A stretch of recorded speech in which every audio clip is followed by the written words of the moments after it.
Bismillahirrahmanirrahim. Assalamualaikum warahmatullahi wabarakatuh. Innal hamdalillah nahmaduhu wa nasta'inuhu wa nastaghfiruh wa na'udzubillahi min syururi anfusina wa sayyiati a'malina. May yahdihillahu fala mudhillalah wa may yudlilhu fala hadiyalah. Asyhadu an la ilaha illallah wahdahu la syarikalah wa asyhadu anna Muhammadan abduhu wa rasuluh la nabiyya wa la rasula ba'da. Rabbi shrah li sadri wa yassir li amri wahlul 'uqdatam min lisani yafqahu qawli wa ba'du. Fa ya khadirun usikum wa iyaya nafsi bitaqwallahi faqad fazal muttaqun. Kama qala Allah Ta'ala ya ayyuhalladzina amanu taqullaha haqqa tuqatih wa la tamutunna illa wa antum muslimun wa ba'du. Alhamdulillahirabbil alamin, bersyukur kita pada Allah Subhanahu wa taala di kesempatan duha pada hari ini kita masih mendapatkan kesempurnaan nikmat iman, nikmat Islam, diberi kesehatan, kemampuan, waktu luang dan kemudahan untuk bisa bermajlis kembali. Salawat dan salam kita sanjungkan pada Nabi Agung Muhammad sallallahu alaihi wasallam, para istri, keluarga, sahabat semuanya sampai kepada pengikut beliau hingga akhir zaman. Di kesempatan pagi yang cerah ini, alhamdulillah kita akan menyampaikan beberapa poin ya, sebagaimana yang disampaikan oleh Ustadz Adif tadi tentang targhib dan tarhib di bulan Ramadan. Tetapi tadi ada bisikan ya, materinya sidik wae, engko tanya jawab sing suwi gitu kan Pak ya. Jadi mohon kalau nanti memang berkenan untuk ada tanya jawab ya, dari ibu-ibu terutama nanti menuliskan dahulu supaya tidak tidak terjadi miss ya komunikasi karena jarak dan juga suara yang mungkin tidak cukup ya. Sudah ada mic-nya ya, kalau sudah ada mic-nya alhamdulillah. Maka di kesempatan pagi hari ini saya tidak akan membahas Ramadan dulu karena nanti ditanya jawab aja begitu ya. Nah, apa yang akan kita sampaikan? Yang akan kita sampaikan adalah tentang bulan yang kita berada di dalamnya, yaitu bulan Sya'ban. Para salaf berdoa kepada Allah Subhanahu wa taala 6 bulan sebelum datang Ramadan. Bahkan menginjak 3 bulan terakhir, yaitu bulan Rajab, Sya'ban, mereka senantiasa menengadahkan tangan sambil berharap kepada Allah Subhanahu wa taala, meminta ya keberkahan di 2 bulan yang dimuliakan oleh Allah tadi, dan supaya disampaikan kepada Ramadan. Karena nek ora njaluk terus ujuk-ujuk ajale awake dhewe cedak gitu ya. Kita punya ilmu banyak tentang Ramadan juga nggak kepake nantinya gitu ya. Ya yang penting saiki disiapke sik. Nanti Ramadannya kita sudah on fire gitu ya, sudah siap untuk bertempur. Maka mereka senantiasa menengadahkan tangan dan bermunajat kepada Allah Subhanahu wa taala dengan doa yang masyhur kita dengar sekalian, yaitu Allahumma barik lana fi Rajaba wa Sya'bana wa ballighna Ramadhana. Ini adalah pengharapan yang serius dari orang-orang yang ketika mendengar kata Ramadan itu sudah harap-harap cemas. Kira-kira aku menangi pora, engko umpama menangi iso nglakoni kanthi apik apa ora. Terus ojo-ojo mengko Ramadan terakhir bagi saya. Nah, ini pertanyaan yang luar biasa ya. Jangan-jangan besok ini adalah Ramadan terakhir bagi kita. Maka sebelum Ramadan ya, kita sudah mempersiapkan terlebih dahulu mentalitas kita, dan ketika mendengar kata Ramadan yang ada adalah kebahagiaan, kerinduan, rasa ingin segera bertemu. Karena ada orang yang tidak menghiraukan bulan, bahkan minggu, bahkan hari, bahkan waktu ya.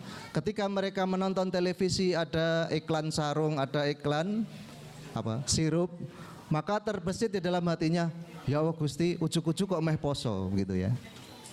Ini bukan ujuk-ujuk Pak, jenengan sing rak galpo gitu. Bukan ujuk-ujuk karena sudah berlalu masa bulan lalu berganti dan sampai pada hari ini kita sudah menjelang kepada Ramadan.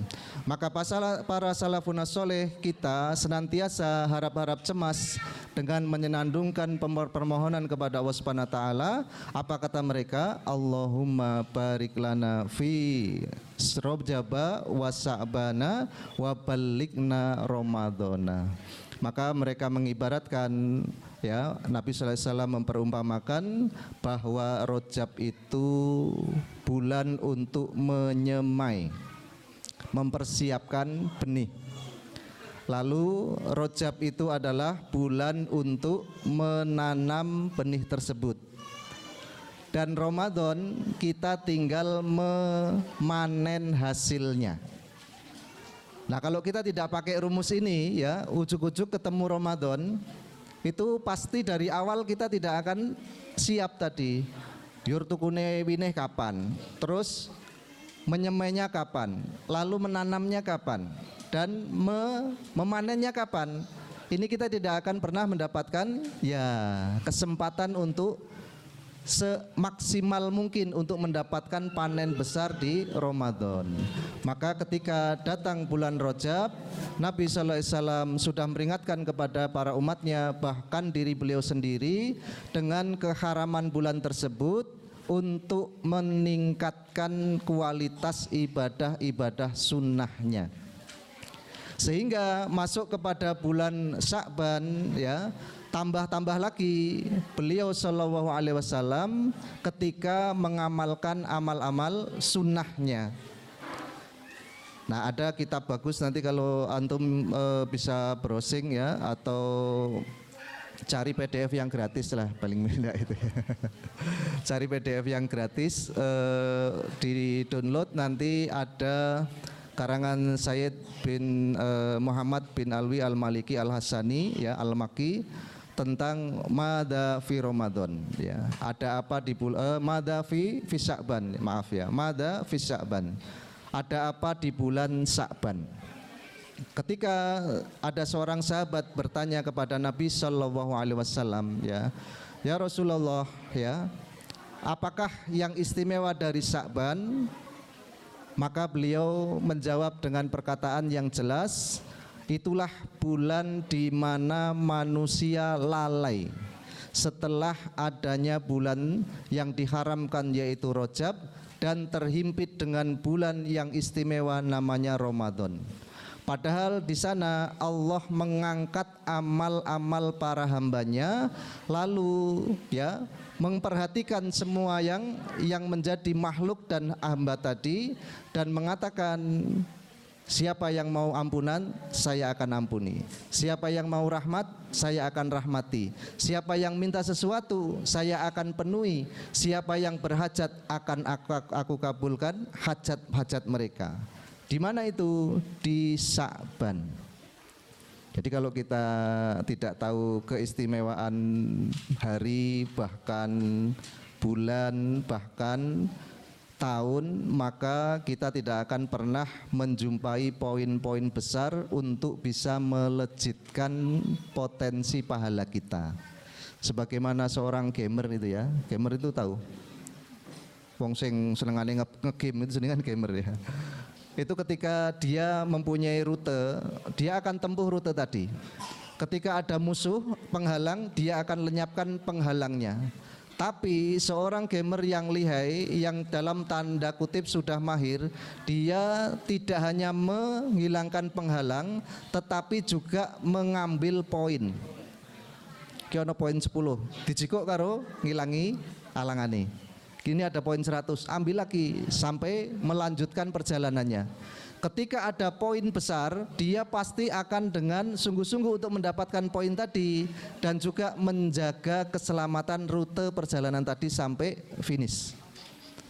Maka demikian pula dengan kita, ketika kita mempunyai umur dan diberikan oleh Allah Subhanahu wa taala anugerah untuk bisa menjaga yang wajib dan menjauhi yang haram, maka kita juga harus mencari poin dari kesunahan dan fadilah dan juga keutamaan-keutamaan yang diberikan oleh Allah Subhanahu wa taala. Ya. Kalau ada 1 minggu Pak, dari Ahad, Senin, Selasa, Rabu, Kamis, Jumat, Sabtu, itu ada apa saja di 1 pekan itu? Ada keistimewaan. 1, Sayyidul Ayam. Apa itu? Jumat. Apa amalan Jumat? Banyak. Ini muskilah ini ya. Ya, amalan Jumat apa banyak? Lah ini Mbok terus terang Pak sebutkan Pak ya. Ya ada bersih-bersih diri, ada sholat intidhar, khutbah, ada apa Pak? Wajib sunnah mandi besar, lalu potong kuku ya tadi nadofah itu ya, khomsan minal fitr ya, ada 5 perkara dari kesunahan bersuci ya, mencukur kumis, merapikan janggut, mencabut ketiak, lalu memotong kuku dan membersihkan dan merapikan bulu kemaluan. Itu per Jumat Pak. Ojo diujo ya, nanti tidak rapi. Semua dirapikan. Itu di hari Jumat. Maka ada amalan istimewa di dalamnya yaitu sholatul Jum'ah. Dan ada waktu istimewa di dalam sholat Jumat itu kapan? Antara 2 khutbah. Ketika imam duduk dan diam, maka kita mengangkat tangan berdoa kepada Allah, ada waktu istijabah di sana. Lalu apa lagi? Sore hari menjelang maghrib. Ya. Ya kalau yang sepertiga malam itu sudah 1 minggu full ya, jangan dibicarakan. Kalau sholat duha sudah 1 minggu full, sudah kita tahu. Maka di hari Jumat itu yang kita harus kejar ya. 1, waktu membersihkan diri, berangkat awal ke masjid dengan tata cara dan adab dan melakukan kesunahan-kesunahannya. Lalu incar waktu sorenya untuk berzikir dan bermunajat kepada Allah di akhir asar menjelang maghrib. Para salafun sholih banyak yang mengejar waktu itu dengan awal masuk masjid 1 jam 2 jam sebelum waktu maghrib masuk. Apa yang dikerjakan? Pasti sholat tahiyatul masjid, lalu membaca Al-Quran, lalu di injury time-nya antara waktu maghrib mereka mengangkat tangannya berdoa kepada Allah Subhanahu wa taala. Nah ini sing akeh karepe rung keturutan iki Pak tak kandhani Pak ya, waktunya di situ ya. Pak dia kayak karepane Pak ya. Tapi enggak pernah masuk masjid ketika waktu Jumat sore ya. Saya lihat kok begitu ya. Ini pasar Pak ya, Masya Allah, riadohnya di pasar, alhamdulillah. Itu di waktu Jumat. Lalu dalam 1 pekan itu ada apa lagi? Ada Yaumul Isnin pasti. Hari Senin, hari istimewa, disunahkan puasa, di mana Nabi SAW pada hari itu dilahirkan. Ketika ditanya, kenapa engkau berpuasa ya Rasulullah? Dzaka yauma wulidtu. Di hari itu saya dilahirkan. Maka ya salah satu kita menghormati Maulidun Nabi SAW ya dengan berpuasa Isnin. Ya, dengan berpuasa hari Senin. Lalu ada apa lagi di 1 minggu itu? Kamis. Ada apa di dalam hari Kamis? Kesunahan puasa. Kenapa disunahkan puasa? Karena pada hari Kamis 1 pekan kita beramal akan dibawa menghadap Allah Subhanahu wa taala, dan kata Nabi, saya suka kalau pas amal saya diangkat ke hadapan Allah Subhanahu wa taala dan saya sedang dalam kondisi berpuasa. Masih ada lagi? Senin, Kamis, Jumat, tinggal apa nih harinya? Selasa, Rabu, Sabtu, Ahad. Ada yang masih istimewa? Rabu siang, ba'dal zuhur sampai asar. Itu waktu istijabah doa, Pak. Dadi nek jenengan njaluk tok ora ngerti ya, waktu-waktu diterimanya tamu dan dikabulkannya doa oleh Allah, ya agak sulit nanti. Sampan kok ngarep lawang ngono apa? Pengen ketemu Pak Kaji. Padahal hari itu, di waktu itu, jamnya Pak Haji istirahat. Kita enggak mengatakan Allah istirahat ya Pak ya. Kita nggak mengatakan Allah istirahat, tetapi ada waktu-waktu yang sudah disampaikan oleh Nabi Sallallahu Alaihi Wasallam di mana Allah akan mengabulkan doa-doa kita. Nah, waktu itu yang kita kejar. Ada lagi? Rabu siang istijabah doa. Hari Kamis, Pak. Hari Kamis disunahkan atau dianjurkannya memulai sebuah safar. Jadi kalau mau safar tanpa harus terbelenggu dengan schedule ya ini ya. Kalau memang kita mau pergi dan tidak ada penghalang, mulai hari Kamis. Itu sunahnya. Karena Nabi kalau Jumat itu pasti ya di rumah istirahat, dan kalau yang hari lain ada waktu-waktu tertentu tadi. Itu dalam maka dalam 1 bulan ada pengulangan sampai 4 kali bahkan lebih dari pekan tadi. Maka di dalam bulan itu ada apa Pak? Ada hurum, 4 bulan yang diharamkan oleh Allah, disucikan oleh Allah. Bulan apa saja? Muharram, terus ya, Rajab, terus Ramadan bulan istimewa bukan haram ya. Zulqa'dah, Zulhijjah ya, ada 2 Zulqa'dah, Zulhijjah, terus Muharram, Rajab. Maka banyak yang tidak menghiraukan di Sya'ban ini Pak. Dan ternyata Sya'ban itu adalah bulan istimewa walaupun tidak disebut dalam bulan-bulan haram. Karena apa? Di sana amal-amal hamba Allah selama 1 tahun akan diangkat oleh malaikat, dihadapkan kepada Allah Subhanahu wa taala. Kapan? Di bulan Sya'ban. Nah, ini bulan kita ini Pak ya. Lalu ada apa lagi dalam 1 tahun kecuali Sya'ban yang istimewa? Ternyata di dalam Sya'ban itu ada momentum-momentum yang luar biasa Pak. Ya, kita tahu awal Rajab itu istimewa ya. Lalu setiap malam terakhir semua hari itu istimewa. Lalu apa Pak? Ramadan pasti ya. Allah taruh keistimewaan di bulan Rajab itu di awalnya, lalu di Sya'ban itu pertengahannya, dan Ramadan di 10 hari terakhirnya. Kelingan berapa? Insya Allah kelingan ya. Karena ini mudah diingat ya. Lalu ada apa lagi dalam Sya'ban itu? Kata Nabi sallallahu alaihi wasallam, fadlu Sya'ban ala sairis suhur kafadli ala sairil anbiya. Perumpamaan keutamaan bulan Sya'ban di atas bulan-bulan yang lain seumpama diri saya, kata Nabi sallallahu alaihi wasallam, terhadap seluruh para nabi. Nabi ada berapa? Banyak ya tadi ya kata. Ada 1000 sekian lebih ya. Yang menjadi nabi dan rasul berapa? 25. Yang ulul azmi 5. Oh, ora do hafal ngene iki, Pak. Nabi dan rasul ulul azmi 5. Yang nabi dan rasul 25 ya.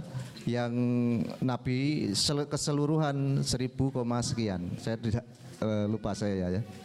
Nah, itu harus diingat-ingat sebagai wawasan kita ya, karena di hari-hari ada keistimewaan, di setiap pekan ada keistimewaan, di setiap bulan ada istimewa ayamal bid ya, tanggal 13, 14, 15, di seluruh bulan ada 4 yang diharamkan, dan di antara yang diharamkan dan yang dimuliakan ada Sya'ban, di mana amal-amal diangkat oleh Allah Subhanahu wa taala. Dan setelah itu adalah Ramadan, bulan yang sangat istimewa. Wa fadlu Ramadhana ala sairi suhur kafadlillahi ala ibadihi. Dan fadilah bulan Ramadan dibandingkan dengan bulan-bulan yang lain sebagaimana fadilah Allah terhadap para hambanya. Ini luar biasa sekali Pak. Jadi memang Ramadan tidak tertandingi, sehingga dikatakan oleh Nabi ketika dibandingkan dengan para bulan yang lain, diumpamakan adalah sebagaimana fadilah Allah terhadap hamba-hambanya ya. Saya mau mengupas ya ada apa saja di dalam bulan Sya'ban ini. Sebagai pengetahuan, kalau dulu kita kadang-kadang mencela dan juga menganggap ya dengan sebelah mata mendiskriminasi sahabat atau saudara-saudara kita yang melakukan amal-amal tertentu di bulan Sya'ban, maka tidak sepenuhnya mereka salah. Karena ada hadis-hadis yang sahih yang memang membicarakan tentang keutamaan Sya'ban. Nah, apa saja yang ada di bulan Sya'ban? Satu, momentum dikembalikannya kiblat ke Ka'bah Al-Musyarrafah. Dulu orang sholat menghadap kemana, Pak? Baitul Maqdis. Berapa tahun? Beribu-ribu tahun, ya. Semenjak Nabi dan Rasul pertama kali diangkat yaitu Nuh alaihissalam, sampai Ka'bah dibenarkan lagi, dibangun lagi oleh Ibrahim alaihissalam dan putranya Ismail, sampai diutusnya Nabi terakhir Isa alaihissalam, ya, Nabi terakhir Nabi Muhammad ya, menjelang akhir yaitu Nabi Isa alaihissalam, sampai diutusnya Nabi kita Muhammad sallallahu alaihi wasallam. Dari awal beliau mendapatkan wahyu di Makkah sampai hijrah ke Madinah, itu kiblat menghadap ke Baitul Maqdis. Maka di bulan Sya'ban ini ya, Allah Subhanahu wa taala berkenan menerima doa dan permintaan dari Nabi sallallahu alaihi wasallam untuk mengembalikan kiblat ke arah Ka'bah, Pak. Dari Al-Maqdis ya, Baitul Maqdis Al-Aqsa ke Ka'bah Al-Musyarrafah. Kapan itu? Di bulan Sya'ban. Kenapa Allah Subhanahu wa taala mengabulkan dan mengijabahi doa Nabi? Karena Nabi sangat menginginkan dan bersikeras untuk kiblat dikembalikan ke Ka'bah. Sampai Nabi sallallahu alaihi wasallam itu 40 malam ketika sholat itu, setelahnya berdoa kepada Allah Subhanahu wa taala sambil mengangkat tangan tinggi-tinggi dan mendongakkan kepala ke atas. Ini tak kandani carane, Pak. Nek sampean duwe hajat penting ya, kudu kabul. Bagaimana caranya? Sholat malam, dan cara berdoanya tangannya diangkat tinggi-tinggi sambil menghadap ke langit. Coro pose itu ada apa, Pak?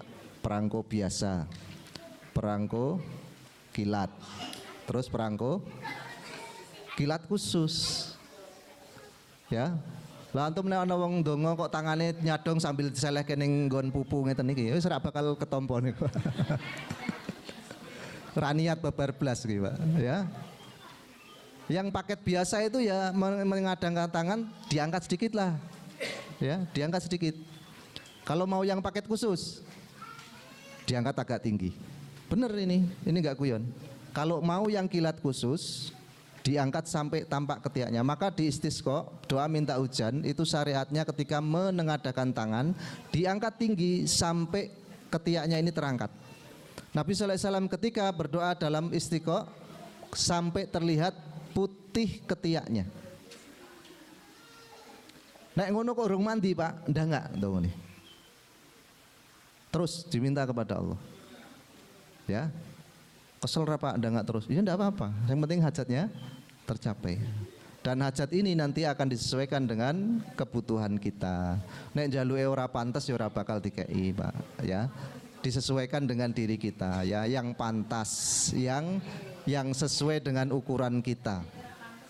Maka Allah akan mengijabahi dengan cara berdoa seperti itu.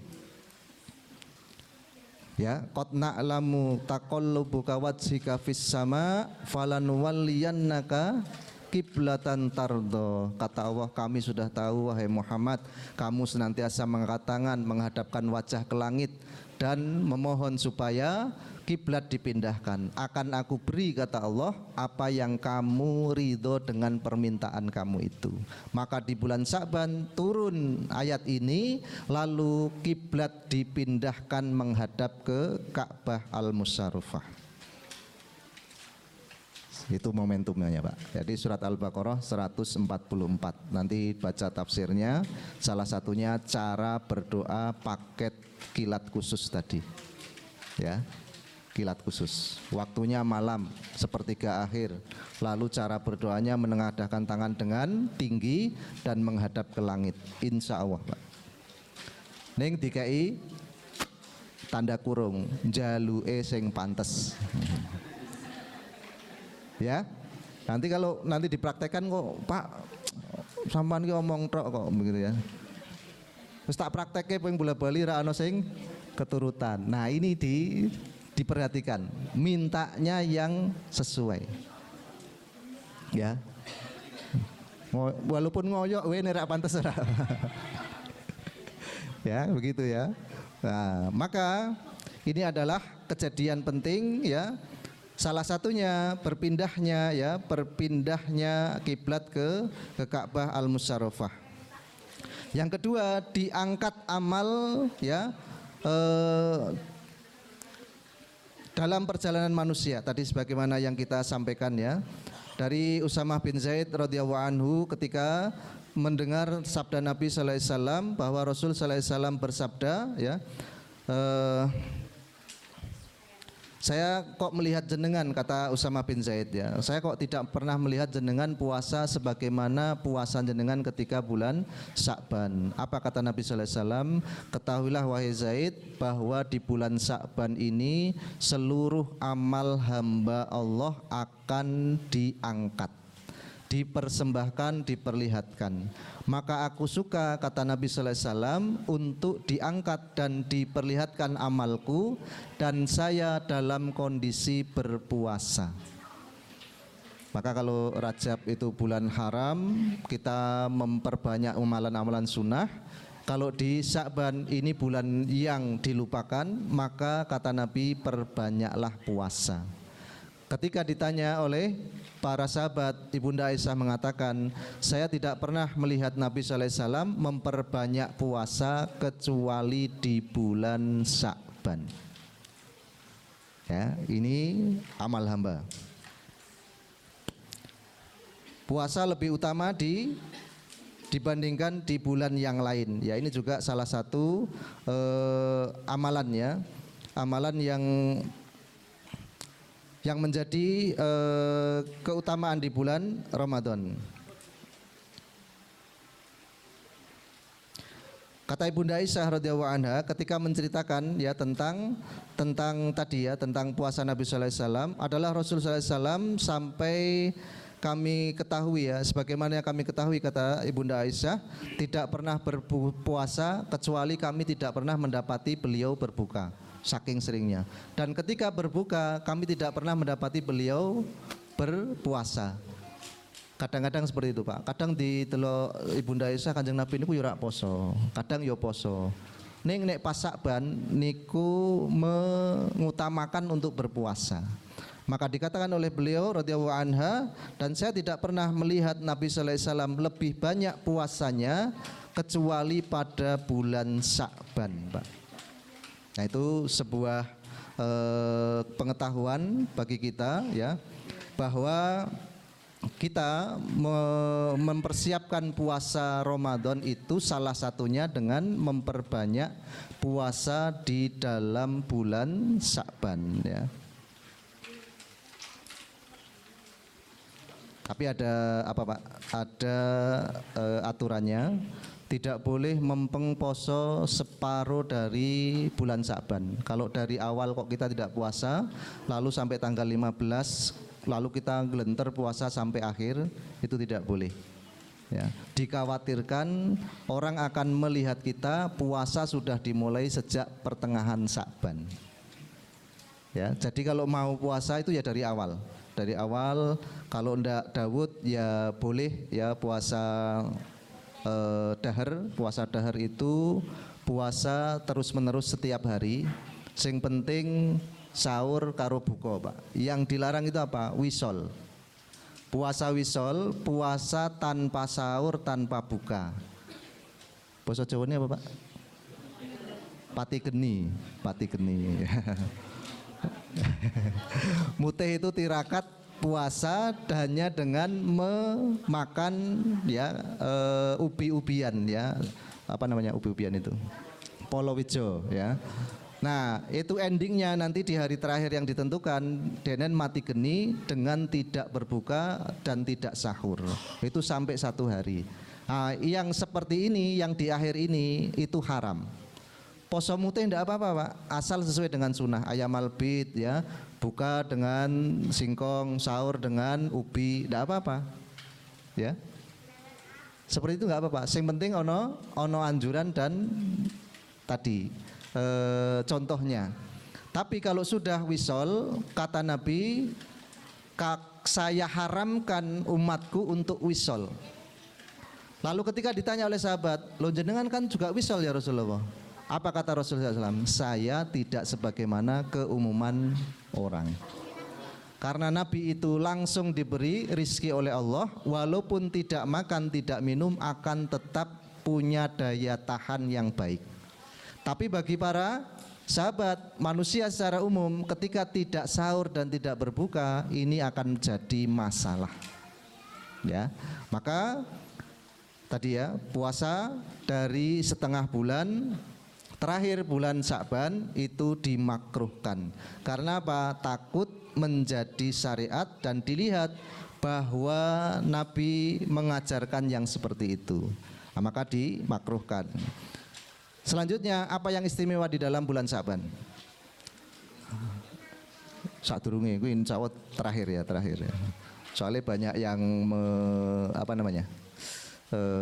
memperdebatkan dan banyak syubhat di dalamnya. Nanti kita perjelas apakah nisfu Sya'ban itu ada anjuran, tuntunan, amal-amal tertentu dan seterusnya.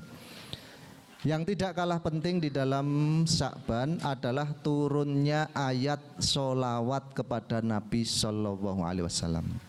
Surat Al-Ahzab ayat yang ke 56 ya. Al-Ahzab, surat Al-Ahzab ayat yang ke-56. Ini ayat istimewa. Qala Allah Ta'ala ya ayyuhalladzina innallaha wa malaikatahu yusholluna 'alan nabi ya ayyuhalladzina amanu shollu 'alaihi wasallimu taslima. Allah Subhanahu wa taala menganjurkan kepada seluruh hamba-hambanya untuk bersolawat kepada Nabi sallallahu alaihi wasallam. Karena apa? Karena Allah sendiri itu bersolawat kepada Nabi kita Muhammad SAW ya.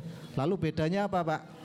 Solawat Allah, solawat para malaikat, dan solawat kita kepada Nabi.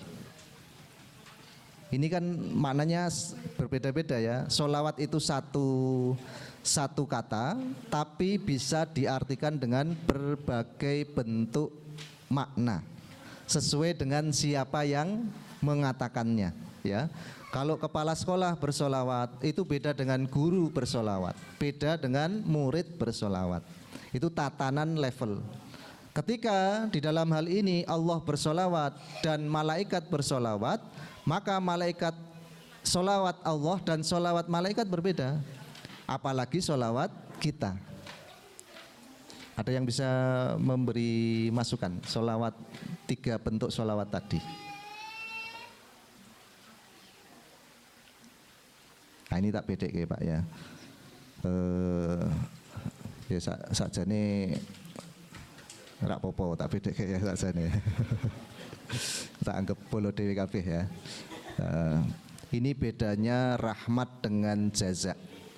Ya, bedanya rahmat dengan jaza. Setiap solawat, setiap kalimat thayyibat itu akan mendatangkan rahmat Allah. Dan setiap kebaikan, setiap amal-amal yang itu bernilai hasanah akan mendapatkan jaza. Bedane jaza karo rahmat itu apa Pak? Bedanya apa? Kalau rahmat tidak bisa hilang semenjak awal penciptaan dan ketika diturunkan sampai menghadap kepada Allah Subhanahu wa taala, rahmat itu tetap. Tapi kalau jaza itu bisa hilang Pak. Orang berbuat baik dapat balasan baik, orang berbuat buruk dapat balasan buruk. Balasan ini bisa hilang, Pak. Antum sholat, antum zakat, antum puasa, terus disuwur-suwur ke Pak, lo kilo posoku, kilo sholatku, kilo ya zakatku. Maka dengan ujub pahala sholat, zakat, saum otomatis hilang. Piye, cek kepengen ngono meneh ora? Ya, karena biasa kita melakukan seperti itu. Qala Syafi'i, ketika Imam Syafi'i berkata, ya, menerangkan keadaan seseorang, ya, saya pernah mendapati bertamu kepada seseorang, ya, kata orang itu apa? Kata orang itu, ketika orang tadi adalah kaya, orang tadi adalah berkecukupan, orang tadi adalah orang yang mempunyai status di masyarakatnya. Dia tidak cuma haji sekali dua kali, Pak, hajinya itu berkali-kali. Sampai ketika itu dihadiri atau kedatangan Imam Syafi'i rahimahullah. Dan ketika ingin menjamu beliau, dia katakan kepada istrinya, wahai istriku, tolong ambilkan taplak meja yang kita beli ketika haji kita yang kelima, katanya. Ya, tolong ambilkan telapak meja yang kita beli ketika kita berhaji yang kelima. Ketika sudah selesai mengucapkan kata-kata itu, Imam Syafi'i bergumam dalam hatinya, miskin afaanhul hajjat. Kasihan sekali orang ini, kehilangan haji yang banyak, katanya. Padahal haji itu kan gak murah, Pak. Haji juga tidak ringan. Haji kalau sekarang itu ngentenannya 30 tahun, Pak Jajal.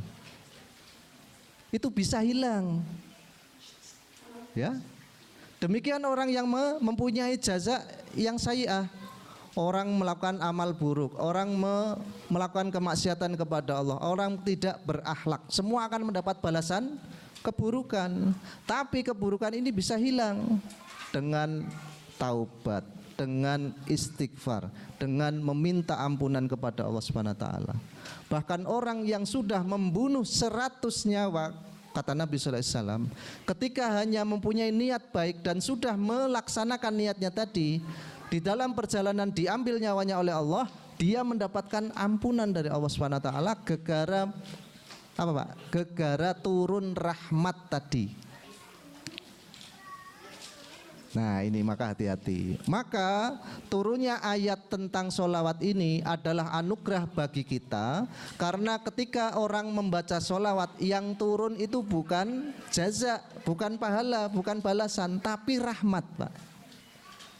Man sholla alayya wahidatan sholla alaihi asron, sallallahu alaihi asron. Wong sing ngucap sholawat kepada saya, kata Nabi, sekali, Allah akan bersolawat kepada orang tadi 10 kali.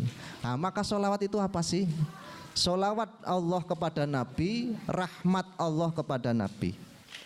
Sholawat para malaikat kepada Nabi, kota koruban ilallah. Semakin banyak sholawat malaikat kepada Nabi, semakin dekat malaikat itu dengan Allah. Dan sholawat kita kepada Nabi, doa kita kepada Nabi Sallallahu Alaihi Wasallam. Mosok si kanjeng Nabi kudu ditungake. Kanjeng Nabi kan manusia sempurna, maksumun minanisyan wa nukson. Ya, kanjeng Nabi kok dadak ditungake. Wong wis sampurna, tidak ada kekurangan, tidak ada kesalahan. Apa kata para musyarrih, para penjelas hadis?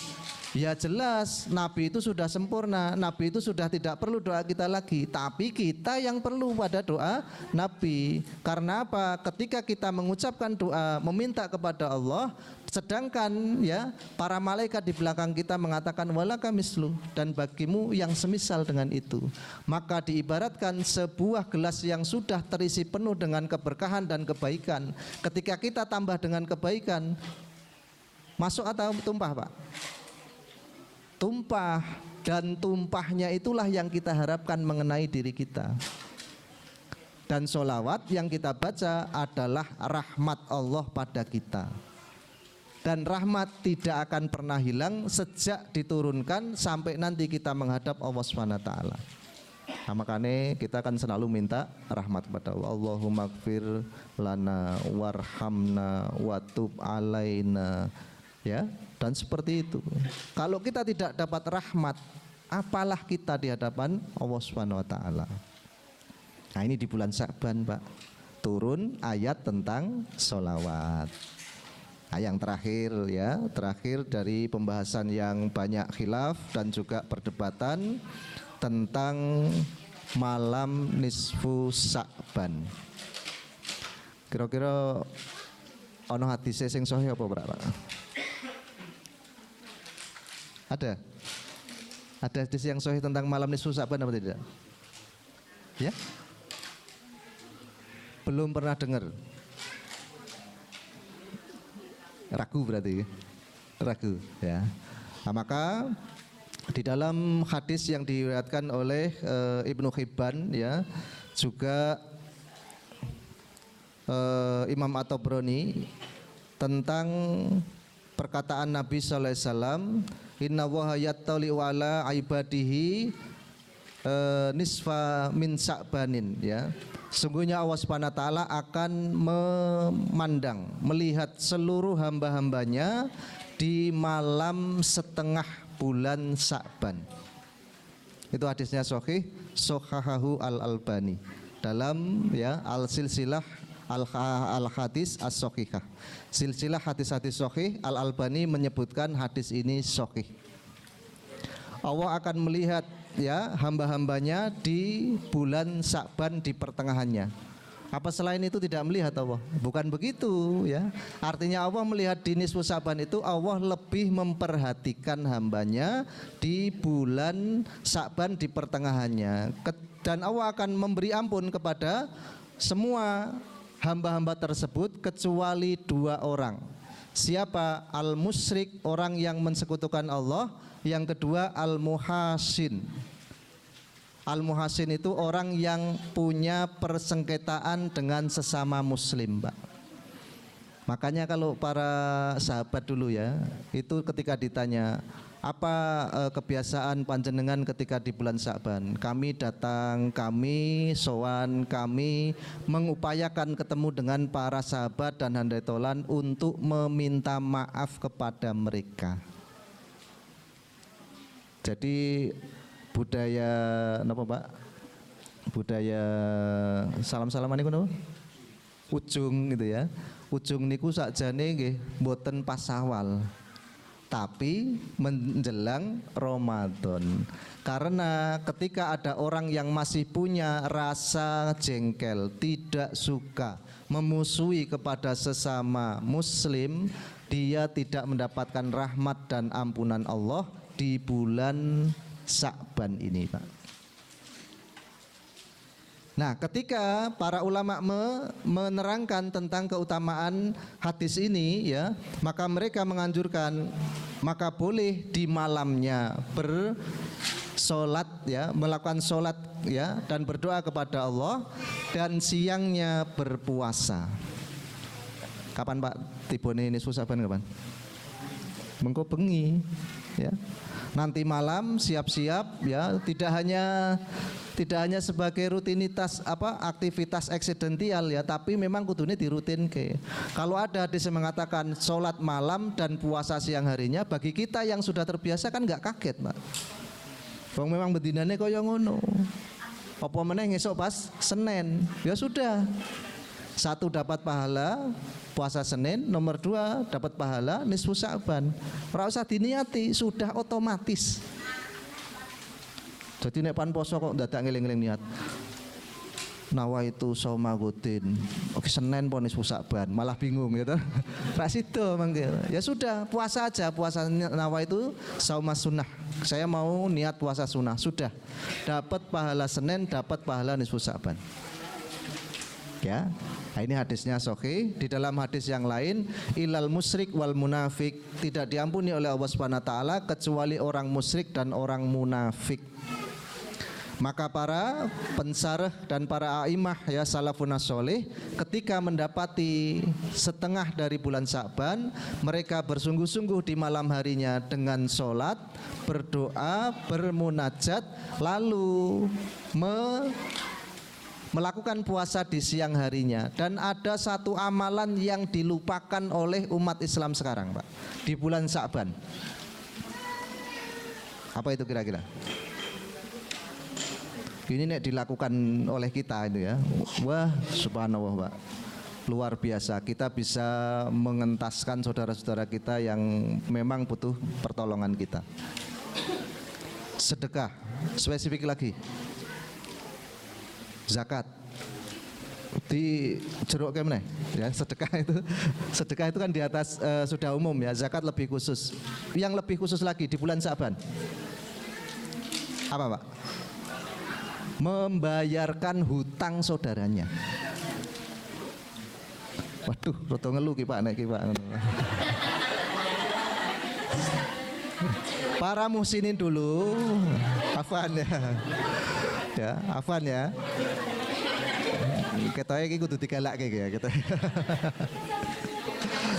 Para muhsinin dulu itu mereka banyak sekali dari orang-orang yang berhutang tidak tahu siapa yang melunasinya, Pak.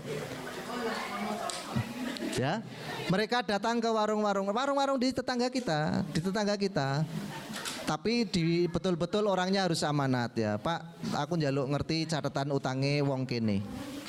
Ketika sudah ditunjukkan ya variatif kan, nominalnya kan variatif dari yang banyak sekali sedang sampai yang kecil. Wah, aku mampune sing cilik iki, Pak. Iki tak lunasane tapi tolong sampean meneng wae karena ini termasuk dari salah satu itikat baik saya. Kita diam, yang punya warung diam. Ketika ada orang yang ingin melunasi ya amal hutangnya tadi, tinggal dikatakan oleh pemilik warung tadi, maaf, kami tidak butuh uang Anda karena hutang Anda sudah dilunasi. Ketika ditanya, "Mbok aku dikai ngerti sapa sing wis nglunasi?" gitu. Maka orang tadi harus menjawab, "Maaf, saya diamanati untuk tidak mengabarkan nama siapa yang melunasinya." Ini berlaku di setiap kampung. Wah, luar biasa, Pak. Sebab ada banyak fakir miskin yang puasanya besok ini terganggu karena mau ngutang lagi sudah malu, Pak. Ya kan? Warung kene catatannya wis kebak ya. Pindah rono wis kebak juga. Akhirnya dia tidak mempunyai persiapan untuk berpuasa.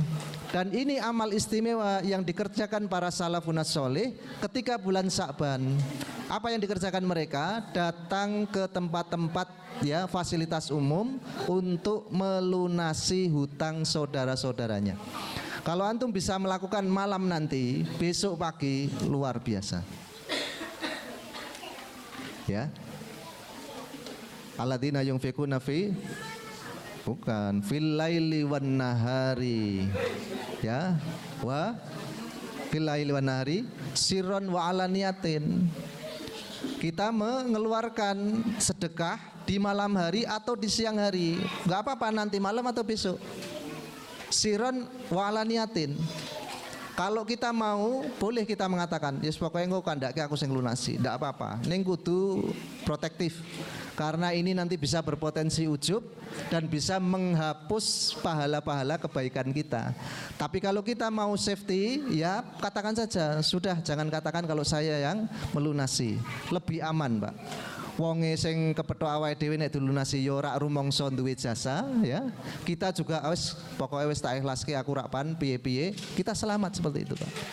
Nah, coba kalau kita sebut namanya itu kan berpotensi jadi jasa tadi, orangnya jadi pekewo sama kita jadi merasa punya jasa kepada dia. Nah, ini jadi tidak bagus, tidak sehat. Nah, maka siron saja. Bilaili wan nahar siron. Ya, kerjakan di malam hari atau siang hari, sembunyikan. Maka insya Allah ini adalah amalan yang istimewa untuk mempersiapkan Ramadan kita. Nah, kalau di Rajab ini kita ya, di Sa'ban ini maaf ya, kalau bahasa Jawanya apa, Pak? Ruah ya. Di bulan Sa'ban ini kita sudah mempersiapkan dengan amal-amalan sunnah yang istimewa. Kita masuk di bulan Ramadan itu sudah fight, sudah siap tempur. Nah, itulah keuntungan yang akan kita dapatkan. Maka itulah madza fi Sya'ban, apa yang terjadi di bulan Sya'ban secara garis besar sudah kita sampaikan. Sekarang pertanyaan masuk kepada bulan Ramadan ya, tarhib dan targhibnya sekarang ya. Nanti setelah ini kita bisa amalkan amalan-amalan sunnah yang di bulan Sya'ban ini, termasuk nisfu Sya'ban adalah hari dan malam yang istimewa. Ada hadis yang disahihkan oleh Syekh Al-Albani tentang hal itu. Bahkan ya ada keterangan-keterangan ulama yang mengatakan boleh melakukan amal-amal sunnah di dalam malam dan hari setengah di bulan Sya'ban tadi. Maka ketika mereka mau berjamaah ya kita tidak usah cela, mau sendiri ya afdol. Ya. Biasanya kan ngadake sholat tasbih, sholat hajat. Ya kalau mau berjamaah silahkan, kita tidak mencela. Tapi kalau kita mau sendiri, ojo-ojo ngerti carane, ayo. Nah, ini kan juga muskilah kan? Nyacat ora oleh bareng-bareng ning lakoni dhewe durung ngerti carane. Nah, ini harus cari ilmu lagi. Ya karena sholat tasbih aja jarang yang melakukan. Ada yang sudah sholat tasbih? Lah malah aku tok iki, Dajjal. Kuwi wis tahun ping pisan durung mesti, Pak.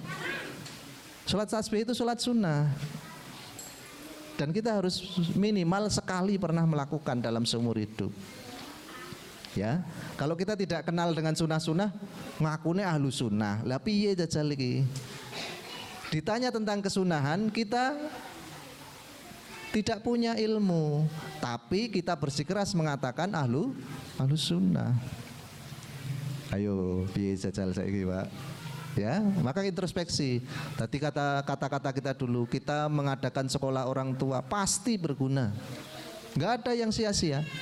Walaupun sudah disampaikan, pasti ada poin 1-2 yang kita belum pernah dengar atau baru bagi kita. Wis percaya no. Kita nanti besok mengkaji tentang puasa, tahun besok puasa lagi, tahun besoknya lagi puasa lagi. Setiap dari penyampai itu pasti ada poin yang akan kita ambil, walaupun sudah pernah tadi, Pak. Oh jebule ngono. Oh sing iki aku durung krungu. Oh sing kae wis krungu tapi durung nglakoni. Nah, seperti itu, Pak. Ya, maka tadi ya menghidupkan malamnya lalu puasa di siang harinya. Semoga kita dimudahkan untuk menepaki amal-amal kebaikan dan kesunahan sehingga kita mendapatkan ridho, rahmat dan magfirah dari Allah Subhanahu wa taala. Allahumma amin. Oke, silahkan dari hadirin sekalian yang ingin sharing atau tanya jawab tentang Ramadan ya, spesifik Ramadan. Bapak-bapak dulu atau mak-mak dulu, silakan.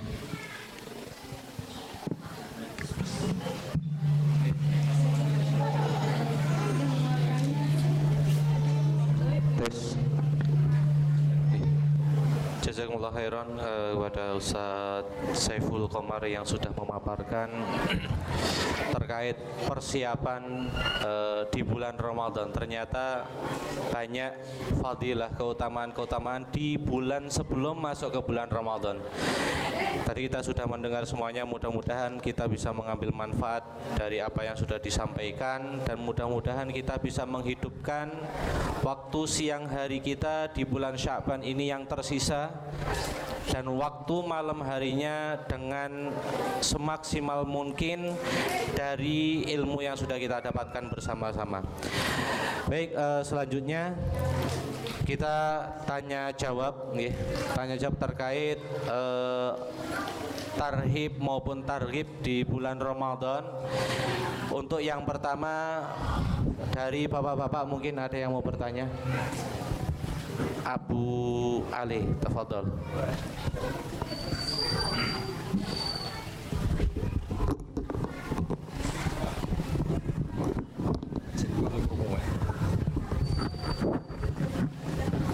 Jazakallahu khairan atas waktu yang diberikan. Ya, Assalamualaikum warahmatullahi wabarakatuh. Yang pertama dan utama, ini saya secara pribadi mohon maaf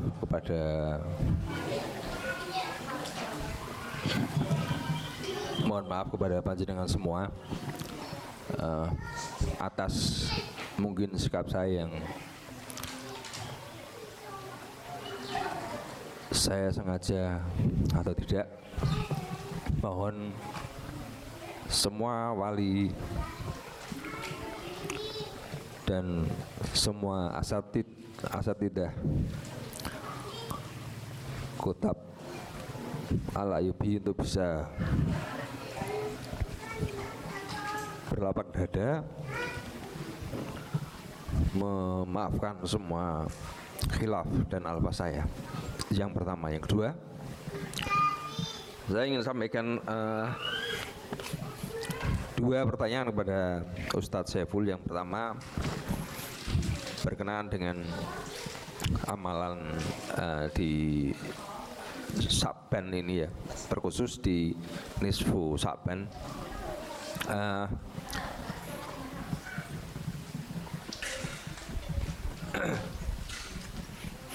Kalau di lingkungan sekitar kita itu ada, terutama ini nanti malam, ada satu amalan ba'da maghrib untuk membaca suratul Yasin 3 kali. Biasanya seperti itu, biasanya yang saya dengar.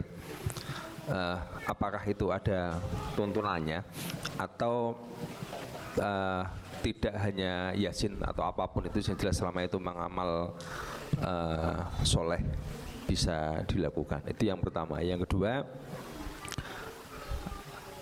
pertanyaan yang kedua, ketika dari Nabi Nuh itu kiblat kita sudah di Baitul Maqdis,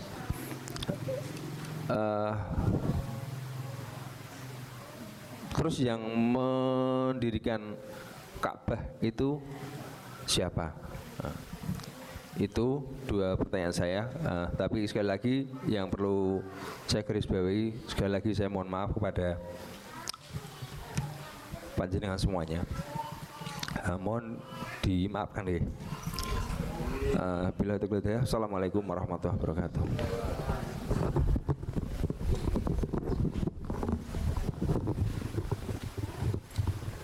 Jawab dulu apa? Jawab dulu ada langsung ya, jawab dulu ya. Alhamdulillah ya, langsung realisasi ya. Tadi dapat amal minta maaf sudah langsung dikerjakan. Saya apresiasi yang sebanyak-banyaknya. Saya juga ya minta maaf kepada antum ya. Saya paksa untuk memaafkan ya, karena antum sudah saya maafkan semua. Yang pertama tentang baca Yasin ya, memang tidak ada amalan khusus untuk melakukan sholat, baca Al-Quran atau amaliyah-amaliyah tertentu ya di dalam malam atau siang di bulan Sa'ban, terkhusus nisfu Sa'ban. Adapun kegiatan-kegiatan tersebut itu biasanya turun-temurun dari guru kepada murid. Jadi ada seorang guru yang mempunyai amaliyah ya, daripada nganggur wong awit maghrib saka isya kuwi ya iso salat 2 rakaat, iso maca Yasin ping 3, maka boleh ya meniru amalan guru tadi ketika memang kita tahu itu sebuah kebaikan. Jadi yang kita amalkan kebaikannya. Adapun kalau itu memang bersanad, artinya saya dulu kalau nisfu Sa'ban melakukan ini, diturunkan kepada muridnya, muridnya kepada muridnya, lalu muridnya tadi menduduki sebuah desa dan pasti menguasai musola gitu ya.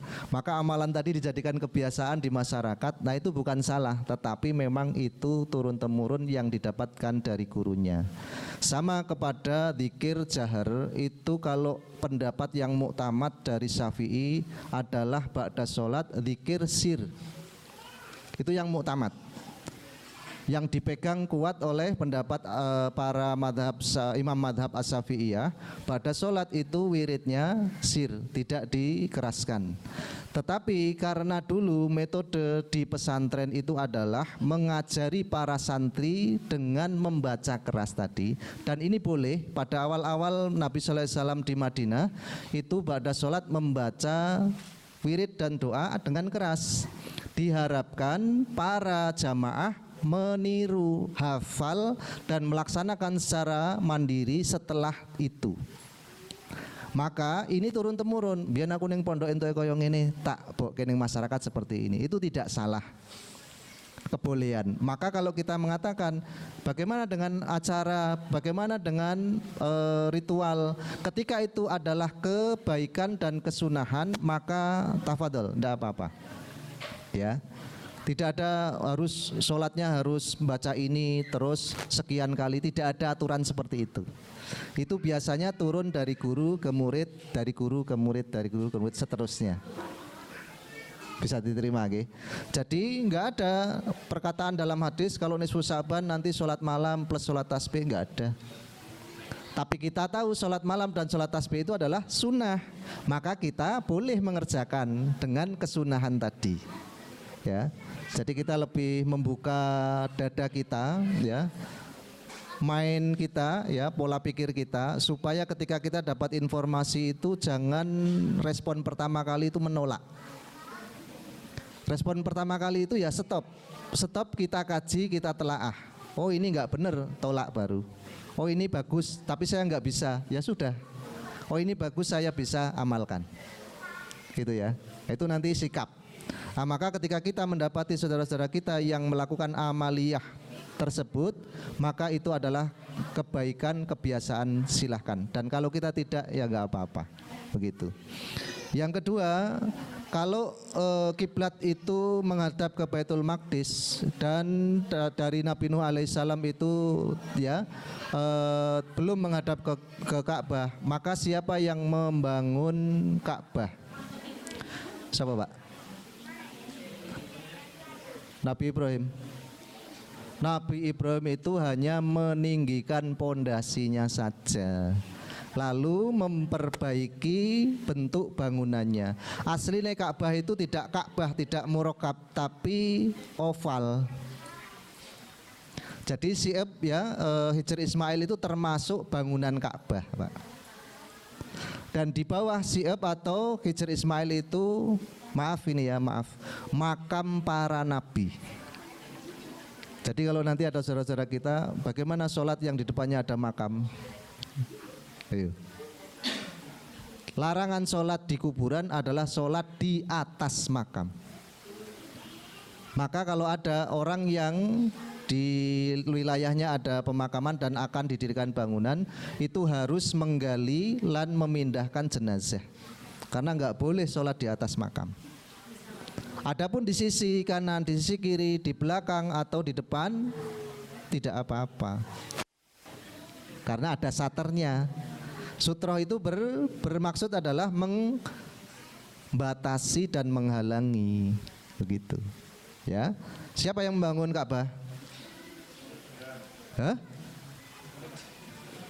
Kayak snack meneh, Pak. Betul, Pak. betul ya.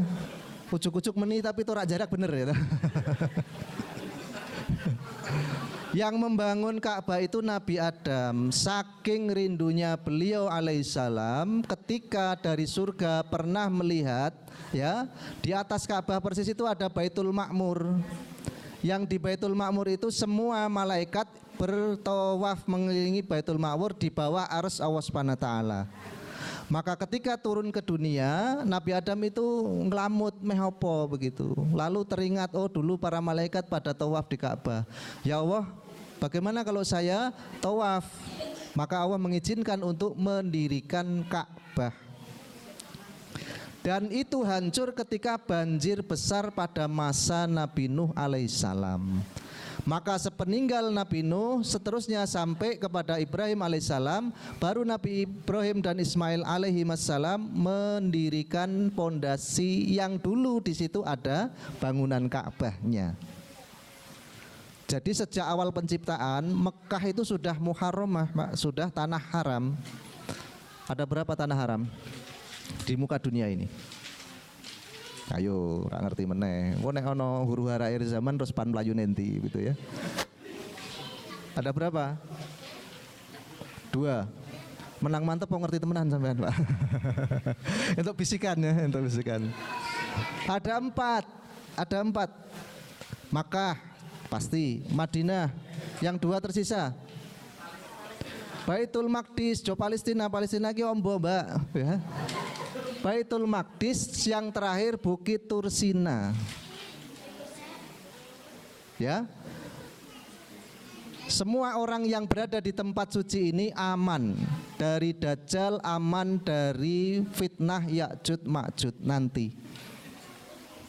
Nah, ini kudu ngerti gitu ya, nanti wawasannya harus kita perlebar. Jadi siapa yang membangun Ka'bah pertama kali? Beliau adalah Adam alaihissalam.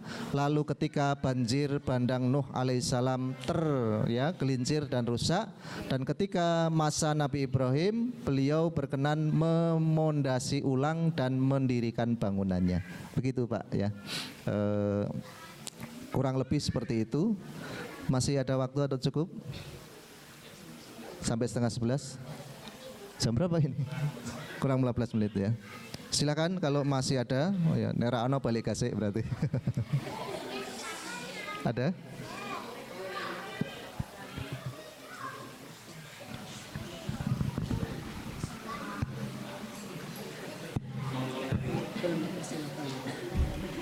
Tes. Monggo dari ibu-ibu. Bismillahirrahmanirrahim. Ada Ustadz. Oke. Yang pertama ingin memperjelas yang tadi Ustadz Saiful untuk kriteria sholat yang ada makamnya itu mohon diperjelas lagi, soalnya kita sering merasa ragu untuk sholat ketika di dalam masjid tersebut ada makam meskipun terpisah dengan intinya masih ada dalam area masjid, kemudian ada rumah tersendiri yang di situ makam. Atau kalau di depan masjid itu juga ada makam tapi tidak ada jalan pembatas, itu kita juga ragu lah yang betul itu seperti apa. Nak tadi Ustadz kan bilangnya sholat di atas makam lah, untuk sholat di masjid yang ada area makamnya seperti apa, itu yang pertama. Yang kedua, sebagaimana Ustadz Saiful tadi mengatakan bahwa dengan adanya tarhib dan targhib itu akan selalu ada hal baru yang kita belum ketahui atau kita lupa. Saya ingin menanyakan kembali, barangkali juga ini menjadi pertanyaan teman-teman. Kita kadang sudah sholat tarawih ya, sudah sholat tarawih tetapi kita masih mencari keutamaan sholat lail, maka kemudian ini saya lakukan dulu. Kemudian sholat witirnya diakhirkan, kita pulang sebelum sholat witir, kemudian nanti sholatnya witir ketika menjelang sahur. Nah ternyata kok yang saya dengar akhir-akhir ini bahwasanya sholat bersama imam dari salam sampai terakhir sholat itu lebih baik daripada sholat sunnah dari habis isya sampai subuh. Itu apa seperti itu. Kemudian kalau kita kepingin nambah selain sholat tarawih yang pagi, kalau di pesantren kan memang sholatnya malam. Nah kalau sholatnya sore habis isya, kemudian kita ingin menambah, ketoknya nggak husuk kalau nggak sholat lail, itu bagaimana caranya? Demikian Ustadz. Assalamualaikum warahmatullahi wabarakatuh. Waalaikumsalam. Oke, kita perjelas lagi ya. Ada kelarangan ya, larangan waktu sholat dan larangan tempat sholat. Paham ini ya? Opsinya ada dua tadi ya. Larangan waktu sholat dan larangan tempat sholat. Larangan waktu sholat itu ketika satu, matahari di timur ketika terbit, di tengah ketika qobla zawal, ya, di barat ketika mau terbenam, ghurub. Ada suruk, ada zawal, ada ghurub. Ini waktu dilarang sholat. Ditambahi keterangan lagi, sholat sunnah mutlak. Jadi kalau antum tangi esok merepet pas meletek srengenge kok rung sholat subuh, tetep kudu sholat subuh, Pak. Jangan alah ini kan waktu terlarang terus ngopi dhisik ya. Ngopine digiling sisan. Wah. Ya kesuwen. Ya, jadi keterangan ini harus diperhatikan. Keterangan ini harus diperhatikan. Karena apa? Yang dilarang adalah sunat mutlak, sunat yang tidak ada sebab. Antum ngalamun, ndak ada penggawean, nggak kerja sudah kelar, mau main HP juga bosen jenuh, mau ngapain ya sudah sholat sunnah aja. Itu namanya sholat sunnah mutlak, nggak ada alasan. Tapi begitu kita tadi ya kesiangan sholat subuh atau kesoren sholat asar sudah menjelang maghrib, harus itu Pak. Walaupun waktunya terlarang. Lalu kita masuk ke masjid, pas matahari di titik tengah, ada sholat apa kalau masuk masjid Pak? Tahiyatul masjid, boleh apa enggak? Boleh. Walaupun larangan sholat tapi ada alasan. Begitu pula dilarang waktu pagi sampai terbit matahari, sore sampai terbenam matahari, sholat apa? Sunnah ba'diyah. Ketika kita masuk ke masjid, sholat tahiyatul masjid boleh enggak? Boleh. Nah ini keterangannya adalah dilarang sholat pada waktu-waktu terlarang untuk sholat sunnah mutlak. Harus diperhatikan, karena kalau ini tidak diperhatikan ya tadi ngawur nanti jadinya. Ke aktivitas lalu terlalu sore, lalu melihat wah ini waktu terbenam matahari, ini kan waktu dilarang, ya sudah saya mandi dulu, bersih-bersih dulu. Salah Pak, nanti antum nggak kebagian wajibnya gitu ya. Itu waktu. Nomor 2, tempat. Di mana saja tempat dilarang sholat? 1 makbaroh. Nomor 2 khola. Khola itu tempat buang hajat besar. Beda dengan hamam ya. Hamam itu kamar mandi, kalau khola itu WC. Ya. Jadi kamar mandi yang ada WC-nya itu dinamakan tetap khola. Maka zaman dahulu ada hamam, ada khola. Hamam itu adalah tempat untuk mengambil wudhu, terus apa Pak? Mandi. Yang ketika selesai hadasnya itu hilang. Sudah paham ya hadis dan hadas ya? Najis dan hadas sudah paham? Lah, kalau najis itu zatnya, kalau hadas itu waktu atau keadaannya. Najis itu kotoran, waktu buang kotoran itu hadas namanya. Nah ketika buang kotoran belum bersuci dinamakan berhadas, bukan bernajis. Ini maaf ya, terus tak cedok-cedok ke sisan pokoknya gitu ya. Nah maka 1 hamam, nomor 2 khola. Orang-orang kita yang di luar negeri, di TKW atau TKI ya, yang kesulitan mendapatkan musola dan ada larangan sholat di tempat umum, mereka rata-rata sholat di hamam Pak. Ada wastafelnya, ada kerannya, lalu dibentangkan sajadah di dekatnya, sholat di situ. Boleh enggak? Boleh. Yang enggak boleh itu khola, yang ada dudukannya, lalu tempat kotorannya itu di bawahnya. Adapun safety tanknya kok di luar, itu boleh Pak kita di sholat di sana. Yang penting ini suci dulu dari najis. Nah kalau setempat ini yang pertama sudah paham, kembali kepada yang ada kuburannya. Yang dilarang itu apa? Makbaroh yang di dalamnya ada jenazahnya, ada mayitnya. Kita sholat di atasnya nggak boleh. Adapun sholat goib itu di sisi kuburan, bukan di atasnya. Ono Pak antum delok wong sholat goib kok ning dhuwur patok? Nggak ada. Pasti di sisi kuburan. Kalau begitu boleh apa tidak? Boleh. Maka tempat ibadah dalam hal ini masjid atau musola yang di sekelilingnya bahkan di dalamnya ada makbaroh dan kita sholat menghadap atau di depan atau di samping makbaroh itu dihukumi sah. Tambah mumet apa tambah jelas? Sampun nggih. Ini tidak ada perbedaan lagi. Nanti kalau ada saudara kita yang mengatakan, loh haram ada kuburannya, keterangannya dibaca, dipahami. Nah kalau kita tidak membaca dan tidak memahami keterangannya, ya yang terjadi seperti saudara-saudara kita yang maaf tekstual. Oh nomor kuburannya kok tidak boleh kita. Kalau seperti itu di Madinah di Masjid Nabawi juga ada, di Makkah di Al-Haram juga ada. Piye jajal? Nah, maka harus dipahami. Ini yang kita nggak telaten kan memahami ya. Nek ngrungokke tok wah jelas. Terus membelanya sudah jelas. Tapi memahaminya itu kita yang nggak telaten gitu. Ya. Biasanya sing mantuk-mantuk ki ngantuk tok Pak biasanya. Oke Bu, sudah clear ya? Alhamdulillah. Tambah lagi keterangannya atau sudah clear? Sudah ya.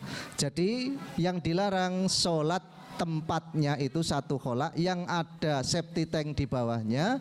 Nomor 2 makbaroh yang ada mayit atau jenazahnya di bawahnya. Begitu. Yang kedua tentang tarawih ya, tarawih di bulan Ramadan bolehkah menambah dengan sholat malam dan bagaimana caranya ya. Sholat malam bersama seorang imam sampai selesai salam keutamaannya adalah sebagaimana sholat semalam penuh. Adapun ketika kita pengen menambah dengan sholat malam lagi itu fadilah, keutamaan lagi. Bagaimana caranya? Ketika kita sengaja dari rumah mau berjamaah di masjid sholat isya, lalu mengikuti imam bersama sholat taraweh, selesaikan sampai witir. Selesaikan sampai witir salam, maka kita mendapatkan fadilah 1 sholat semalam suntuk. Adapun ketika kita pulang mau menambah sholat malam sendiri, sudah tidak pakai witir. Karena al-witru fil laili marrah. Sholat witir dalam 1 malam sekali saja. Kalau kita nanti ya, kok pulang dari masjid musola belum mendapatkan witir, itu kita tidak mendapatkan fadilah sholat semalam suntuk tadi karena tidak sampai selesai. Nah ini warning ya, sing sholat selikur jiko 11 bali, terus jiko 11 yang terakhir melu witire. Nah ini tidak lengkap. Nek jarak neng masjid sing 13 terus sampai 29 sampai 33 ya sudah selesaikan. Ya, tapi saya yakin yang di sini itu cari yang cepat tur 11 gitu.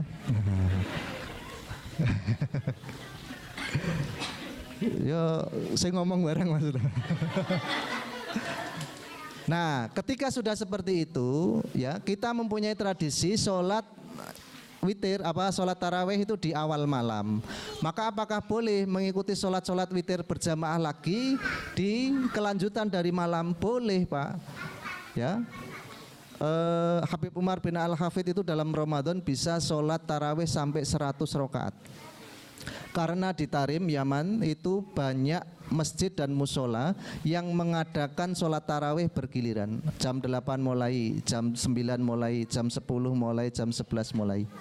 Nah kita kalau ada yang seperti itu enak Pak. Dari Masjid Agung pindah ke Sawah Jati, pindah ke Jukungan. Setiap dari masjid 11 rakaat tinggal kayak masjid. Tapi witirnya 1. Witirnya di awal tadi selesaikan. Setelah itu nggak usah pakai witir. Sholat witirnya imam kita tinggal. Karena witir cukup sekali. Oke, clear?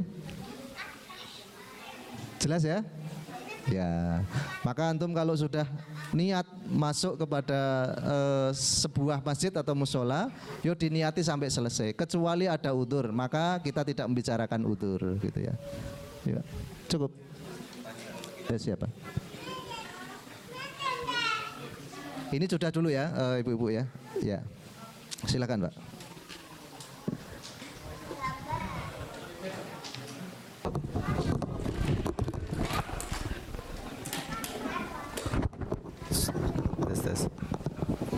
Bismillah.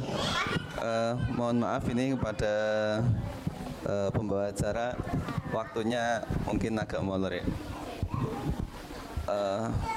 Ingin menanyakan terkait dengan qada puasa saat bayar fidyah, terutama ini bagi yang ibu menyusui atau lagi hamil itu ya. Dulu sepemahaman saya, karena ketika sudah membayar fidyah bagi ibu hamil atau menyusui yang belum bisa puasa itu sudah gugur puasa, gitu ya. Oh, sudah gugur untuk mengqadha puasa. Tapi ternyata ada beberapa penjelasan juga ketika sudah membayar fidyah berarti tetap harus mengqadha puasa, tetap harus ketika dia punya kemampuan untuk bisa mengqadha. Ya mungkin bisa dijelaskan Ustaz, karena termasuk dari pengalaman pribadi juga, saya istri itu karena sering hamil, jadi itu sebuah ilmu yang butuh sekali ya buat kita, supaya mungkin teman-teman seperti Pak Edi juga akan tahu butuh. Itu Ustaz. Terus satu lagi Ustaz, terkait dengan Saban. Kalau di sebagian tempat di kampung saya itu istilahnya ruah itu ya, ada istilah ruahan gitu. Istilah ruahan itu berarti dia membuat acara sedekahan untuk orang yang sudah meninggal. Nah itu mungkin kalau antum punya penjelasan tentang itu, bisa dijelaskan bagaimana dari hukumnya sendiri, atau kapan mulai ada ruahan itu, sebabnya dari apa gitu ya. Ya terima kasih tadi itu. Oke ya, pertanyaannya lugas. Sakjane di targhib dan tarhib Ramadan KCI dulu puasa yang tahun kemarin sudah kita sampaikan ya. Ada beberapa pointer tentang kodok puasa bagi Bu Suwib dan Bu Mil ya, ibu menyusui dan ibu hamil, terkait dengan kondisi badan secara pribadi atau janin atau bayinya ya, karena ini kondisi berbeda. Karena yang janin itu pasti masih di dalam perut, kalau bayi sudah keluar. Ibu hamil yang mengkhawatirkan kondisi dirinya ya saja, maka dia harus, ibu hamil dan menyusui yang mengkhawatirkan kondisi dirinya saja, maka dia harus mengqadha. Yang mengkhawatirkan janin, dia harus mengqadha dan membayar fidyah. Kalau yang dikhawatirkan dua, dirinya dan janinnya, maka mengqadha saja. Dibuka tabelnya bener pura. Ya. Tabel itu kita buat versi Syafi'iyah. Versi apa? Syafi'iyah. Maka ada perkataan dari sahabat Ibnu Abbas yang mengatakan tentang kemampuan ya,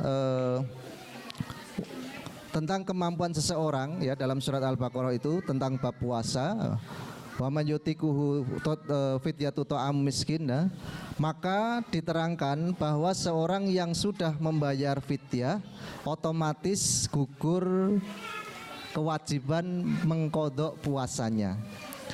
Nah, dalam persepsi ini ada banyak keterangan dan juga istihad ya, pengambilan kesimpulan dari imam-imam 4 tadi. Ternyata semua sepakat untuk membayar fidyah dan mengqadha puasanya.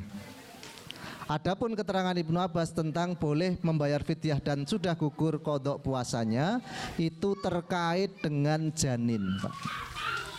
Itu ada keterangan nanti di browsing lagi di bab ibu menyusui dan hamil tentang perkataan Ibnu Abbas bolehnya membayar fidyah saja.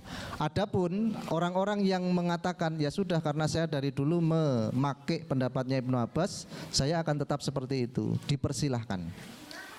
Tapi yang lebih selamat adalah memakai kesimpulan para ulama yang sudah mensarikan dari beberapa hadis dan juga Al-Quran tersebut. Maka ada keterangan membayar fidyah dan ketika sudah mampu mengqadha puasanya. Ya, ketoke abot banget ya Pak.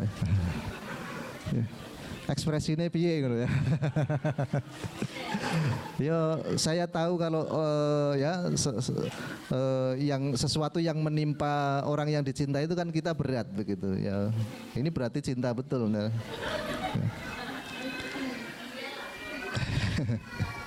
Ya artinya seperti itu. Maka ketika antum mempunyai pegangan tadi ya, pokoknya aku njiko sing tadi. Pastikan dengan elat, artinya pastikan dengan elat, ya memang tidak ada jeda ya. Tahun besok hamil lagi, tahun besoknya lagi menyusui lagi, begitu kan? Itu kan tidak ada jeda. Maka ya sudah, fidyah saja. Tapi kalau ada kesempatan untuk membayar kodoknya, ya sudah ada anaknya agak besar, lalu sudah bisa ditinggal puasa, ya dikodok.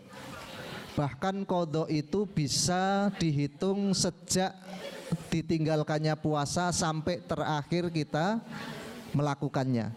Artinya nek anak pitu kok ditinggal kabeh posone, yo bayar saumure anak pitu kuwi mau, Pak. Begitu. Ya. Makanya kalau ada meme bagus itu ya, ini persiapan bagi para ayah itu ya. Kehidupan yang paling sulit antara suami dan istri itu apa, Pak? Nah, istri kan melahirkan. Nek bapak-bapak paling sunat toh. Lah istri sudah rela melahirkan bola bali. Kira-kira bapak sunat berapa kali mau enggak? Kan enggak mau gitu ya. Ya kudune kita tadi welas sama istri-istri kita gitu ya. Nah, maka seperti itu ya. Kalau kita nanti diberi kesempatan oleh Allah Subhanahu wa taala untuk bisa membayar, pastikan membayar. Karena hutang puasa ini tidak gugur bagi orang yang meninggalkannya pada waktu dia ajal tiba tapi masih berhutang puasa dalam kondisi mampu. Ada orang sakit, dia diprediksikan bisa sehat, meninggalkan puasa 5 hari. Dia sudah membayar fidyah kan? Maka orang tadi qadarullah meninggal, maka ahli warisnya wajib mengkodokkan puasanya. Ini hati-hati ya, ahli waris itu biasanya yang dibincangkan warisannya yang berupa harta. Adapun wasiat, terus apalagi hibah, terus wakaf, terus hutang, baik material atau puasa tidak pernah dibincangkan. Bahkan ada yang sadis itu ya, kemarin terjadi itu ya. Bapaknya punya hutang yang banyak, anaknya sudah memperebutkan warisnya. Ketika ada seorang yang menagih haknya, Mas, mbiyen bapakmu ki utang sakmene. Lah saiki aku kudu urusan karo sapa? Itu sadis, Pak. Lah rono ning kuburan dhewe tagih, wong sing utang pakku kok. Jajal, Pak. Itu kalau punya anak yang seperti itu, apa rela kita memberikan warisan kepada dia? Padahal ya apa Pak? Mimba diwasiatin tusina biha audain. Waris itu dibagi setelah wasiat atau hutang dilaksanakan. Maka haram kita sebagai anak dan waris untuk membincangkan harta warisannya sebelum mengetahui hutang warisannya. Baik itu material atau non materi berupa puasa, berupa janji, berupa nadar, berupa sumpahnya. Wasiat. Ayo tambah ngeluh toh. Salah dewe ngaji, nerang ngaji ora ngeluh jane. Tapi kalau tidak pakai seperti ini kita akan berat di akhiratnya. Maka seperti ini adalah kemudahan untuk bisa kita laksanakan di dunia supaya kita mendapatkan fasilitas dan kemudahan besok di akhirat ya. Jadi nuwun sewu, kita harus tahu hutang-hutang yang ada pada orang-orang terkasih kita yang sudah meninggal supaya kita mengkodoknya, terutama puasa. Adapun hutang finansial itu ada beberapa kondisi ya. Karena kalau tidak mampu itu sudah tidak wajib bayar, Pak. Hutang harta kalau sudah tidak mampu itu tidak wajib bayar. Bahkan ketika zakatnya itu sudah terkumpul oleh amil, dia menjadi mustahik ya. Karena apa? Ghorimin, terbelenggu atau terpenuhi dengan hutang ya. Cukup Pak Amir ya. Siap. Alhamdulillah sudah terpenuhi waktunya.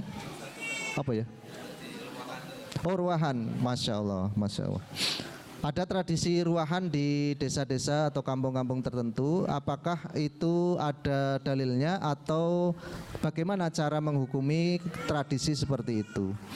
Kita tidak mengetahui ada dalil khusus tentang kegiatan khusus di bulan Rajab, Sya'ban atau apapun. Yang dikatakan oleh Nabi dan dilaksanakan oleh para sahabat itu diambil dari kesunahan atau kebaikan. Adapun ruahan dengan mendoakan, memberi sedekah kepada orang-orang yang terkasih yang sudah meninggal itu termasuk kebaikan. Tapi secara tadi spesifik acaranya memang tidak ada ajaran. Sama ketika seseorang akan mengajarkan sebuah kebaikan itu harus pakai tutorial. Nah, itu salah satu tutorial dari orang-orang tua kita untuk membumikan sedekah dan bekti kepada orang tua begitu. Ya ora beda nek ning kali ngono weh-wehan. Weh-wehan itu apa sih, Pak? Weh-wehan itu saling memberi untuk menggiatkan bersedekah. Kalau tidak dijadikan momen, tidak diadakan tadi trial seperti itu, orang jadi tidak tahu bagaimana bersedekah. Bagaimana cara membalas sedekah orang. Padahal di dalam hadis itu ada, orang kalau diberi hadiah oleh orang lain minimal memberi yang sama atau senilai. Kalau tidak bisa di bawahnya, kalau tidak bisa di bawahnya lagi, kalau sudah tidak bisa sama sekali minimal mendoakan. Itu adabnya. Nah, adab ini tidak akan bisa terrealisasi kecuali ada tadi tutorial tadi. Nah, salah satunya seperti itu. Maka kalau kita tidak melakukan ya sudah nggak apa-apa. Nah, ketika di dalam acara itu kok ada kemungkaran, lalu keburukan, yang kita sikapi dan kita hukumi adalah itunya, Pak. Ya. Karena semua yang kita lakukan ini nggak ada yang ditunjukkan oleh Nabi dan ada dalilnya nggak ada. Nabi po tahu ngendikan, Pak, ono hadise, nek sekolahku kudu ono SOT ngono, Pak. Nggak ada kan? Nggak ada, yakin nggak ada. Maka kesepakatan ini adalah kebaikan dan kita yakini kebaikan itu adalah boleh. Gitu ya. Oh, terus merambat sing ora-ora itu kan banyak sekali ya. Nah, maka intine awake dhewe open minded ya, jangan berprasangka buruk dan berkecil hati. Tangkap dulu informasinya, pelajari, pahami. Kalau memang menyelisihi tolak, kalau tidak menyelisihi ya is okay. Dalam arti kita terima atau kita bahkan melaksanakannya. Begitu. Cukup, Pak ya. Ya. Alhamdulillah. Kita sudah sampai pada penghujung acara, nanti di informasi dan juga penutupan. Saya cukupkan aku qauli hadza astaghfirullah li wa lakum wa lisyairil muslimin min kulli dhanbin astaghfirullahal adzim. Oh, doa juga. Alhamdulillah ya. Di kesempatan yang baik ini mari kita bermunajat kepada Allah Subhanahu wa taala ya, sama-sama berdoa untuk kemaslahatan kita bersama. Semoga kita diberi kesehatan, lalu kemampuan, dipanjangkan umur, bisa masuk kepada bulan Ramadan dengan penuh dengan hikmat ya, bisa mengoptimalkan amal-amal soleh kita dan semua hajat kita terpenuhi oleh Allah Subhanahu wa taala di bulan yang memang dijanjikan dipenuhi dan diijabahi doa ini. Al-Hadiniyah Al-Fatihah. A'udzubillahi minasyaitonirrajim. Bismillahirrahmanirrahim. Alhamdulillahirabbil alamin arrahmanirrahim maliki yaumiddin. Iyyaka na'budu wa iyyaka nasta'in. Ihdinas siratal mustaqim. Siratal ladzina an'amta 'alaihim ghairil maghdubi 'alaihim waladdallin. Amin. Bismillahirrahmanirrahim. Alhamdulillahirabbil alamin hamdan na'imin hamdan syakirin hamdan yu'afi ni'amahu wa yukafi mazidah. Ya Rabbana lakal hamd kama yanbaghi li jalali wajhikal karim wa 'azimis sultan. Allahumma lakal hamdan katsiran tayyiban mubarakan fi mubarakan alaih kama yuhibbu rabbuna wa yarda. Allahumma shalli wa sallim wa barik ala sayyidina Muhammadin wa ala ali sayyidina Muhammad. Allahumma inna nas'aluka bi anna nashhadu alla ilaha illa antal ahadus samad alladzi lam yalid wa lam yulad wa lam yakul lahu kufuwan ahad. Allahumma ighfir lana wa li abaina wa li ummahatina warhamhum kama rabbawna shighara warhamhum kama rabbawna rabbawna shighara warhamhum kama rabbawna shighara. Allahumma rabbana barik lana fi auladina wahfidhum wa la tudarruhum wa waffiqhum li ta'atik warzuqna birrahum birahmatika ya arhamar rahimin. Allahumma rabbana atina fid dunya hasanah wa fil akhirati hasanah wa qina adzabannar. Rabbana dhalamna anfusana wa illam taghfir lana wa tarhamna lanakunanna minal khasirin. Rabbana ighfir lana wa li ikhwanina alladziina sabaquna bil iman wa la taj'al fi qulubina ghillan lil ladziina amanu rabbana innaka ra'ufur rahim. Allahumma la sahla illa ma ja'altahu sahla wa anta taj'alul idza syi'ta sahla. Allahumma sahhil umurana wa umura jama'atina wa umura muassasatina yayasan rumah tahfidz mutarati ya Allah bi rahmatika ya arhamar rahimin. Allahumma iftah lana abwaaba rahmatik, iftah lana ya Allah ya fattahu ya fattahu ya fattah. Allahumma aizzal islam wal muslimin wa ahlikil kafarata wal musyrikin wansurna 'alal qaumil kafirin wa la taj'alna tahta aqdamil munafiqin adh-dhalimin al kafirin bi rahmatika ya arhamar rahimin. Allahumma la tada' lana dhanban illa ghafartah wa la aiban illa satartah wa la hamman illa farajtah wa la daynan illa qadaitah wa la maridan illa syafaitah wa la hajatan min hawaijid dunya wal akhirah illa qadaitaha wa yassartaha ya Allah bi rahmatika ya arhamar rahimin. Allahumma inna nas'aluka salamatan fid din wa afiatan fil jasad wa ziyadatan fil ilm wa barakatan fil rizq wa taubatan qoblal maut wa rahmatan indal maut wa maghfiratan ba'dal maut wa najatan minan nar. Allahumma hawwin alaina fi sakaratil maut. Allahumma ihtim lana bi husnil khatimah. Allahumma barik lana fi Rajab wa Sya'ban wa ballighna Ramadan wa ballighna Ramadan wa ballighna Ramadan. Allahumma inna nas'aluka khairan ma sa'alaka minhu nabiyyuka Muhammad sallallahu alaihi wasallam wa na'udzubika min syarri ma sta'adaka minhu nabiyyuka Muhammad sallallahu alaihi wasallam wa antal musta'an alaikal balagh la haula wala quwata illa billah. Fa sallallahu ala sayyidina Muhammadin nabiyil ummiyin wa ala alihi wa sahbihi wa baraka wasallam. Subhana rabbika rabbil izzati amma yasifun wa salamun alal mursalin walhamdulillahi rabbil alamin. Assalamualaikum warahmatullahi wabarakatuh.